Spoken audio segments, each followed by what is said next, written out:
Robinson Crusoe by Daniel DeFoe. I was born in the year 1632 in the city of York, of a good family, though not of that country, my father being a foreigner of Bremen, named Crusoe, who settled first at Hull.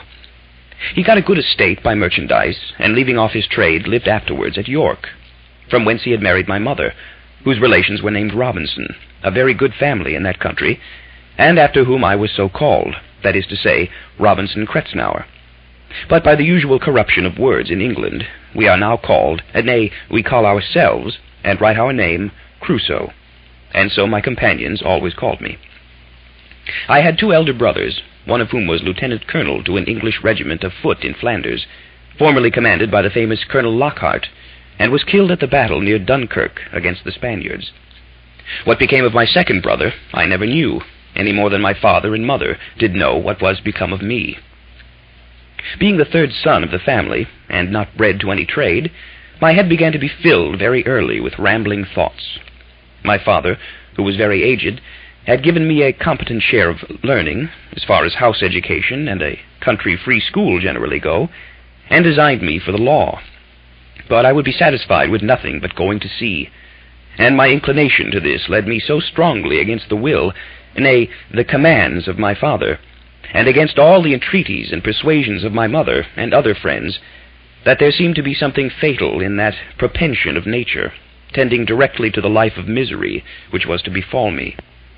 My father, a wise and grave man, gave me serious and excellent counsel against what he foresaw was my design. He called me one morning into his chamber, where he was confined by the gout, and expostulated very warmly with me upon this subject.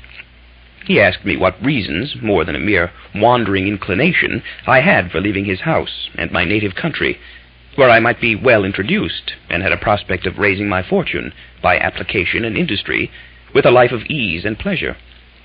He told me it was men of desperate fortunes, on one hand, or of superior fortunes on the other, who went abroad upon adventures,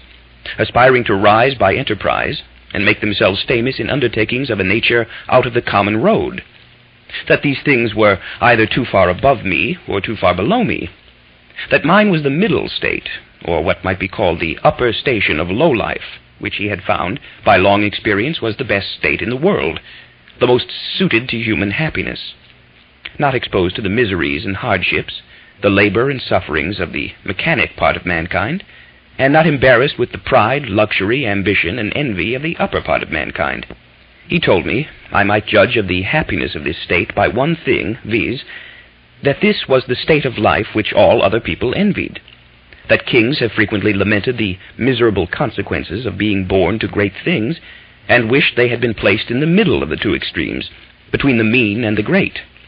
that the wise man gave his testimony to this as the just standard of true felicity, when he prayed to have neither poverty nor riches. He bade me observe it, and I always find that the calamities of life were shared among the upper and lower part of mankind, but that the middle station had the fewest disasters, and was not exposed to so many vicissitudes as the higher or lower part of mankind. Nay, they were not subjected to so many distempers and uneasinesses, either of body or mind, as those were who, by vicious living, luxury, and extravagancies on one hand, or by hard labor, want of necessaries, and mean and insufficient diet on the other hand, bring distempers upon themselves by the natural consequences of their way of living. That the middle station of life was calculated for all kind of virtues, and all kind of enjoyments,